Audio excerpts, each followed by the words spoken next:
ನಮಸ್ಕಾರ. ನ್ಯೂಸ್ 18 ಡಿಜಿಟಲ್ಗೆ ಸ್ವಾಗತ. ನಾನು ಶರ್ಮಿತಾ ಶೆಟ್ಟಿ. ಮಾಜಿ ಸಂಸದ ಪ್ರಜ್ವಲ್ ರೇವಣ್ಣ ಲೈಂಗಿಕ ದೌರ್ಜನ್ಯದ ವಿಡಿಯೋಗಳು ಹೊರಗಡೆ ಬಂದಾಗ ಇಡೀ ರಾಜ್ಯಾದ್ಯಂತ ದೊಡ್ಡ ಮಟ್ಟದಲ್ಲಿ ಸುದ್ದಿಯಾಗಿತ್ತು, ಚರ್ಚೆಯಾಗಿದ್ದು.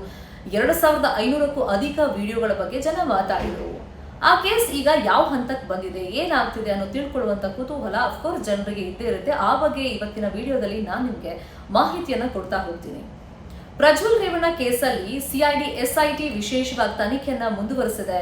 ಮೊದಲನೇ ಚಾರ್ಜ್ ಶೀಟ್ ಅನ್ನ ಆಲ್ರೆಡಿ ಕೋರ್ಟಿಗೆ ಸಬ್ಮಿಟ್ ಮಾಡಿದ್ದಾಗಿದೆ. ಈಗ ಇನ್ನೊಂದಿಷ್ಟು ತನಿಖೆಯನ್ನ ಮಾಡಿ ಸಾಕ್ಷಿಗಳ ಹೇಳಿಕೆಗಳ ಆಧಾರದ ಮೇಲೆ, FSL ರಿಪೋರ್ಟ್ ಆಧಾರದ ಮೇಲೆ ಎವಿಡೆನ್ಸ್ ಗಳನ್ನ ಅಟ್ಯಾಚ್ ಮಾಡಿ ಎರಡನೇ ಅಂದ್ರೆ ಹೆಚ್ಚುವರಿ ಚಾರ್ಜ್ ಶೀಟ್ ಅನ್ನ ಜನಪ್ರತಿನಿಧಿಗಳ ವಿಶೇಷ ಕೋರ್ಟ್ಗೆ ಎಸ್ಐಟಿ ಸಲ್ಲಿಕೆಯನ್ನ ಮಾಡಿದೆ.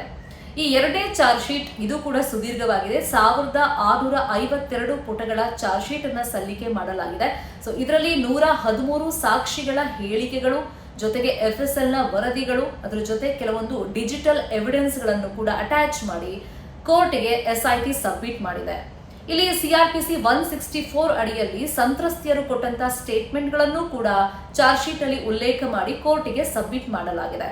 ಇನ್ನು ಈ ಎರಡನೇ ಚಾರ್ಜ್ ಶೀಟ್ ನ ಹೈಲೈಟ್ ಅಂತಂದ್ರೆ, ಓರ್ವ ಸಂತ್ರಸ್ತೆ ಮೇಲೆ ಪ್ರಜ್ವಲ್ ರೇವಣ್ಣ ಲೈಂಗಿಕ ದೌರ್ಜನ್ಯ ನಡೆಸಿರೋದು ತನ್ನ ಮನೆಯಲ್ಲಿ, ಅದು ಕೂಡ ಹೊಳೆನರಸೀಪುರದ ತನ್ನ ಮನೆಯಲ್ಲಿ ಕೆಲಸ ಮಾಡ್ತಾ ಇದ್ದಂತ 60 ವರ್ಷದ ವೃದ್ಧೆ ಮೇಲೂ ಕೂಡ ಈತ ಲೈಂಗಿಕ ದೌರ್ಜನ್ಯವನ್ನು ನಡೆಸಿರೋದು ಈ ಚಾರ್ಜ್ ಶೀಟ್ ನಲ್ಲಿ ಉಲ್ಲೇಖ ಮಾಡಿದ್ದಾರೆ.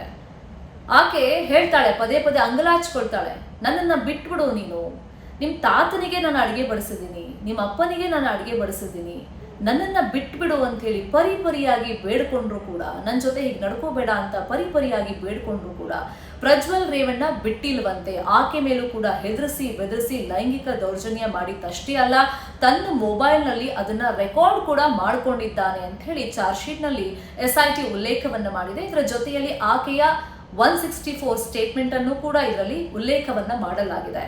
ಇನ್ನು ಕೆಲವೊಂದು FSL ವರದಿಗಳು ದೃಢಪಟ್ಟಿರೋದ್ರ ಬಗ್ಗೆ, ಈತ ಲೈಂಗಿಕ ದೌರ್ಜನ್ಯವನ್ನ ಮಾಡಿದ್ದಾನೆ ಅಂತ ಕನ್ಫರ್ಮೇಶನ್ ಆಗಿರೋದ್ರ ಬಗ್ಗೆನೂ ಕೂಡ, FSL ರಿಪೋರ್ಟ್ ಹೇಳಿರೋದ್ರ ಬಗ್ಗೆನೂ ಕೂಡ ಚಾರ್ಜ್ ಶೀಟ್ ನಲ್ಲಿ ಉಲ್ಲೇಖವನ್ನ ಮಾಡಿದ್ದಾರೆ.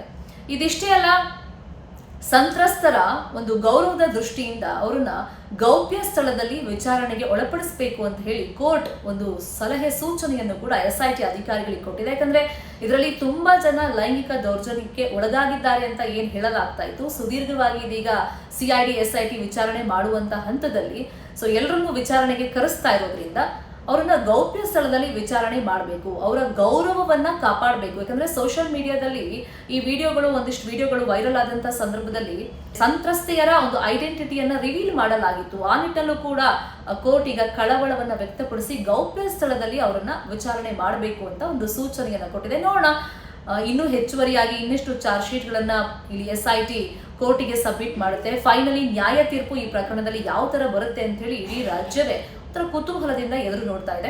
ಇನ್ನು ನ್ಯೂಸ್ 18 ನಾವು ಎಲ್ಲಾ ಸೋಷಿಯಲ್ ಮೀಡಿಯಾ ಪ್ಲಾಟ್ಫಾರ್ಮ್ ನಲ್ಲೂ ಲಭ್ಯವಿದ್ದೀವಿ. ನಮ್ಮನ್ನ ಫಾಲೋ ಮಾಡಿ, ಸಬ್ಸ್ಕ್ರೈಬ್ ಮಾಡಿ. Thank you so much. ಕನ್ನಡಿಗರ ಮೆಚ್ಚಿನ ನಿಮ್ಮ ನ್ಯೂಸ್ 18 ಕನ್ನಡ ಈಗ ವಾಟ್ಸ್ಆಪ್ನಲ್ಲಿಯೂ ಲಭ್ಯ.